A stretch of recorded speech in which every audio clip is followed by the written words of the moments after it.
నమస్తే, నేను ప్రశాంత్. 2 తెలుగు రాష్ట్రాల సీఎంలు భేటీ కాబోతున్నారు. మరి ఈ భేటీలో ఏం మాట్లాడుకోబోతున్నారు ఏంటి అనేది తెలుసుకుందాము. ఇదే క్రమంలో జగన్ గారు బీఆర్ఎస్ పార్టీ కూడా షాక్ అవబోతుంది.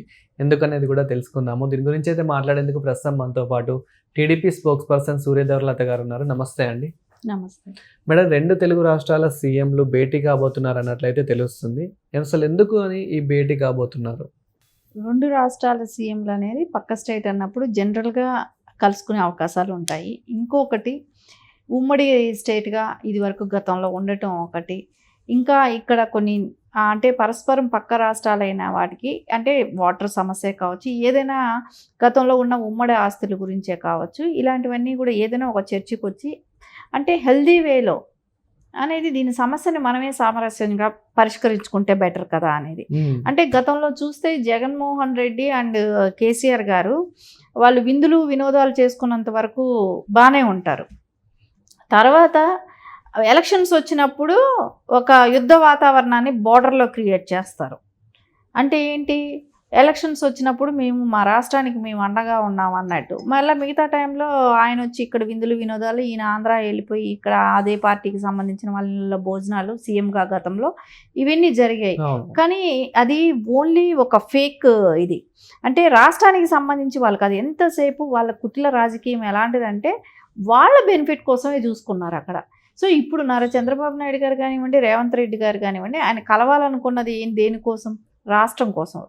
రెండు రాష్ట్రాలు కూడా ఏదైనా సమస్య ఉంటే సామరస్యంగా పరిష్కరించుకోవాలి.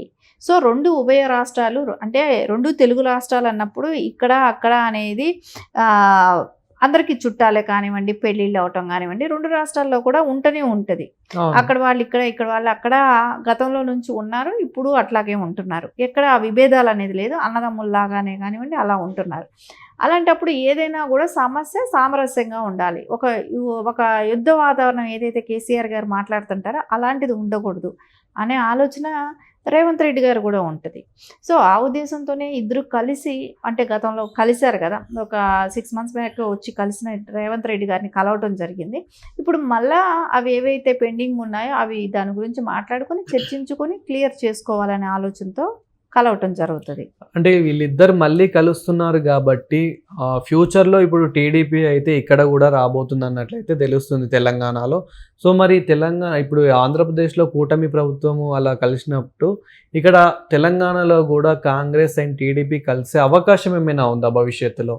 ఇక్కడ మనం ఒకటే, ఇది రాజకీయం కాదు, రాజకీయాల కోసం కలవటం కాదు, ఓన్లీ 2 రాష్ట్రాల అభివృద్ధి కోసం, 2 రాష్ట్రాల పరస్పరంగా ఒక అవగాహనకు వచ్చి 2 రాష్ట్రాలని ఏ విధంగా డెవలప్ చేసుకోవాలి, సో ఏదైనా సమస్యలు ఉంటే చిన్న చిన్నవి పరిష్కరించుకోవాలి అనే ఒక ఉద్దేశం, ఒక సీఎం హోదాలో ఇద్దరు కలవటం జరుగుతుంది. అంతేగాని ఈ రాజకీయ పార్టీలుగా వాళ్ళని కలవాల్సిన అవసరం లేదు. ఇంకోటి కాంగ్రెస్తో పొత్తు వెళ్ళే పరిస్థితి కూడా ఉండదు ఇప్పుడు కూడా. సో ఎందుకంటే ఆల్రెడీ బీజేపీతో పొత్తులో ఉన్నాం కాబట్టి కాంగ్రెస్తో పొత్తులో వెళ్ళే ఇది కానివ్వండి అలాంటివన్నీ కూడా ఏమీ లేదు. ఓన్లీ 2 రాష్ట్రాలకు సంబంధించిన సీఎంలుగా సమస్యలు పరిష్కరించుకోవటానికి ఒక్కటే కలుస్తున్నారు. అండ్ ముఖ్యంగా చంద్రబాబు గారు అయితే ఎక్కువ ఫోకస్ చేసేది ఐటీ పరంగా మోస్ట్లీ ఫోకస్ చేస్తారు కాబట్టి అండ్ ఆంధ్రప్రదేశ్లో ఐటీ పరంగా భవిష్యత్తులో ఎలా ఉండబోతుంది అనుకోవచ్చు? ఖచ్చితంగా బ్రహ్మాండంగా ఉంటుందని చెప్పొచ్చు. ఎందుకంటే ఆయనకి ఉన్న అనుభవం కానివ్వండి, ఆయన నమ్మి ఆ రోజున హైదరాబాద్కి ఎలా అయితే పెట్టుబడులు వచ్చాయో ఆ పెట్టుబడులన్నీ కూడా ఈ రోజున తెలంగాణలో ఒక హైదరాబాదే ఒక గుండెకాయ లాంటిది. సో దీనిలో నుంచి వచ్చే ఇన్కమే రాష్ట్రం మొత్తం కూడా రెవెన్యూ ఏదైతే వస్తుందో తెలంగాణలో హైదరాబాద్ నుంచే వస్తుంది. ఆ రెవెన్యూని మొత్తం రాష్ట్రానికి కూడా యూజ్ అవుతుంది. అదేలాంటిది అది కూడా ఓన్లీ ఐటీ మూలాన వచ్చే రెవెన్యూని ఇక్కడ. అదేలాగా ఆంధ్రప్రదేశ్లో కూడా నారా చంద్రబాబు నాయుడు గారు అది చేస్తారు కదా. ఆల్రెడీ ఒక చోట ఆయన సక్సెస్ఫుల్గా ఈ రోజు కూడా ఏ పార్టీ వచ్చినా కూడా చెప్పుకుంటున్నారు. అదే బీఆర్ఎస్ అయినా కూడా చెప్తున్నారు కదా, నారా చంద్రబాబు నాయుడు గారి మూలాన ఐటీ రంగం అభివృద్ధి చెందింది అనేది చెప్పుకుంటున్నారు కదా. అదేలాగా రేపొద్దున ఆంధ్రప్రదేశ్ కూడా అంతే. ఇప్పుడు ఆయన సీఎం, గతంలో సీఎంగా ఉన్నారు, ఇప్పుడు సీఎంగా ఉన్నారు. సో ఇంకా భవిష్యత్తులో కూడా సీఎంగా ఉంటారు కాబట్టి ఖచ్చితంగా ఆయన ఐటీ రంగాన్ని అభివృద్ధి చేయటమే కానివ్వండి, రాష్ట్రం మొత్తం కూడా అన్ని రంగాల్లో కూడా అభివృద్ధి చేసే సత్తా ఉన్న నాయకుడు కదా.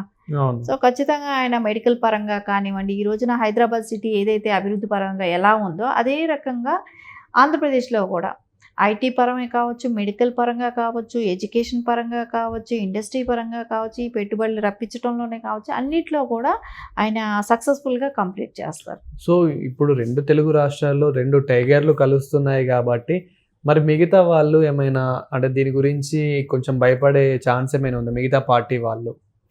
ఇక్కడ ఒకటే, ఓన్లీ ఇక్కడ రాజకీయాలు కాదు, 2 రాష్ట్రాల సమస్యల గురించి. సో భయపడితే ఎవరు భయపడతారు? బీఆర్ఎస్ భయపడచ్చేమో కానీ ఎట్లాగో కూటమి ప్రభుత్వంలో ఎన్డీఏలో ఉన్నాం కాబట్టి ఎన్డీఏ వాళ్ళకి ప్రాబ్లం ఏమీ ఉండదు ఇది. సో ఆల్రెడీ కూటమిలో ఉన్నాం మేము. సో బీజేపీతో కానివ్వండి, జనసేన కానివ్వండి, ఇట్లా మేము కలిసి ఉండటంతో వాళ్ళకి ఎలాంటి ఇది అభ్యంతరాలు ఉండవు, ఎలాంటి ఇది ఉండదు. ఓన్లీ ఇది రాష్ట్రాల గురించి ఒక ముఖ్యమంత్రి హోదాలో కలుస్తున్నది కాబట్టి దీనిలో ఇక్కడ పార్టీల గురించి మాట్లాడుకునే అవకాశం అయితే ఉండదు. ఓన్లీ రాష్ట్ర భవిష్యత్తు, ఏదైనా సమస్యలు ఉంటే సామరస్యంగా పరిష్కరించుకోవాలి. సో ఇద్దరు సీఎంలు పక్క రాష్ట్రంలో అయినప్పుడు వాటర్ సమస్యలు ఇట్లాంటివి ఉంటాయి. ఏదైనా సరే సమస్యని పరిష్కరించుకునే విధంగా ముందడుగు వేస్తారు నారా చంద్రబాబు నాయుడు గారు. అదే విధంగా మేడం ఇప్పుడు పరిస్థితి చూసుకున్నట్లయితే కనుక పెట్టుబడులు, సో ఈ పెట్టుబడుల గురించి అయితే చాలా మందికి చాలా డౌట్లు ఉన్నాయి. సో వీటి గురించి కూడా ఏమైనా మాట్లాడుకునే అవకాశం ఏమైనా ఉందా? అండ్ ఆంధ్రప్రదేశ్లో కూడా పెట్టుబడులు ఈ మధ్య తగ్గిపోయాయని చెప్పేసి అయితే వినిపిస్తూ ఉంది. సో దీని గురించి ఏమైనా మాట్లాడుకునే అవకాశం ఏమైనా? ఇక్కడ పెట్టుబడుల గురించి ఇప్పుడు పరిస్థితి తీసుకుంటే ఆంధ్రప్రదేశే బాగుంది. సో ఎందుకంటే తెలంగాణలో ఆల్రెడీ అభివృద్ధి చెందిన దాంట్లో పెట్టుబడులు వస్తాయంటే అదేం పెద్ద విషయమే కాదు. తెలంగాణలో కన్నా కూడా ఆంధ్రప్రదేశ్లో ఇప్పుడు అంటే అక్కడ నారా చంద్రబాబు నాయుడు గారు ఉంటారు. సో ఎవరికైనా పెట్టుబడులు పెట్టాలని ఒక ఇది ఉన్నప్పుడు ఆంధ్రప్రదేశ్లో ఆయన సీఎంగా ఉన్నారు కాబట్టి ఆయనకున్న అనుభవమే కానివ్వండి, ఇవన్నీ కూడా ఆయన అయితే పర్ఫెక్ట్ అనే ఆలోచన ఎవరికైనా వస్తుంది కదా. సో ఖచ్చితంగా ఆ విధంగా చూసుకుంటే ఆంధ్రప్రదేశే బెటర్గా ఉంది. ఇంకోటి రియల్ ఎస్టేట్ పరంగా చూసుకుంటే తెలంగాణ ఎలాగో తగ్గిపోయింది. ఈ ఆంధ్రప్రదేశ్లో రియల్ ఎస్టేట్ కూడా చాలా బాగుంది అన్నప్పుడు మీకు 2 రాష్ట్రాల్లో ఇంకా డెవలప్ చెందుతున్న రాష్ట్రం కాబట్టి పెట్టుబడులు కూడా అక్కడే ఎక్కువ వచ్చే అవకాశాలు ఉన్నాయి. అదే కనపడుతుంది కూడా. Thank you madam. నమస్తే.